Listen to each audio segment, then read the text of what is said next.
thing I looked forward to the most was coming home and having dinner. A home-cooked meal from Mom. Getting a clean shower, that was pretty important. Hot shower, a bed that actually is comfortable, or an actual bed. Well, not having sand in my food too, that was important. You couldn't get pizza anywhere. As I went off to Afghanistan and other places around the world, coming back and just getting to hold my daughter, getting to tell my wife I love her face to face, getting to give my mom a hug and things like that become much more important and much more exciting. You look forward to those. Everyone's got their own story. The little things that have changed are pretty massively important all of a sudden. Yeah, it's a complete living adjustment. It's just getting used to the idea of you're going to wear the same thing every day, and that's all you're going to see a lot of times. When you join the military, you conform.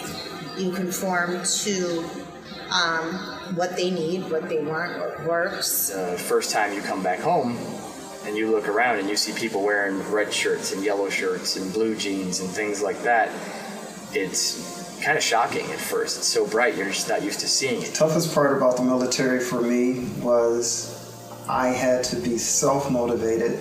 Keeping a room clean all the time because it needs to be inspection ready, because it's considered government property. It's really not your room, it's still the government's. Not only that, you're in an environment that you have to meet a lot of different people, so you can't be shy because eventually you're going to work together as a team. Nothing's easy about serving in the military.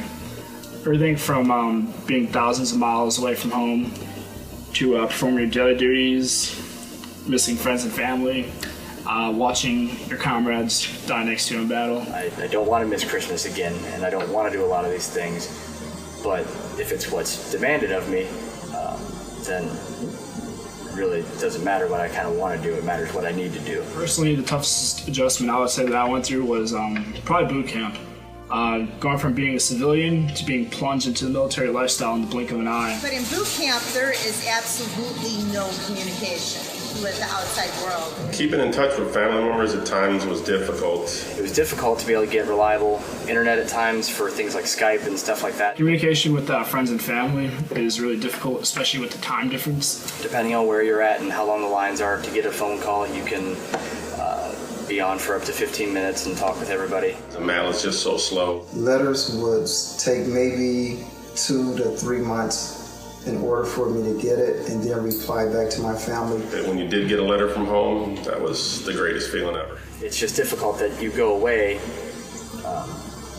and then while you're gone, everybody's life keeps moving on and yours kind of stays the same. You don't, when you Skype and when you write letters and you get your phone calls once a week, you're just not there. You don't see it evolve the way that everybody else does back here. So you're going to come back and you play catch up for quite some time. One service in the military, it's a life of sacrifice. You are giving up some of your will to do the will of the country and what needs to be done. And that's an awesome responsibility. It's very difficult sometimes to wrap your head around it. Because it was never about medals or ribbons. It was always about the guy that was standing next to you. The people back home. I wanted to do something bigger than myself, and I wanted to be part of an organization that was going to try to help people. And I decided as I grew older that I wanted to join the ranks of the few and the proud, and now I'm carrying out that duty. When I had taken the oath of enlistment, at that moment I knew that I had become an adult and I made a decision to defend our country, which meant that I was willing to put my life on the line no matter what it takes. it was something that not a lot of folks actually get to do. I would say that I'm most proud of the fact that I'm a part of an elite group that accounts for less than 1% of the world's population. And I'm very honored to be part of that 1%. There are millions of active duty service members sacrificing everything they value on a daily basis to protect the American way of life. What I think my service and everybody's service really should mean is that you've got to get yourself involved in the world around you.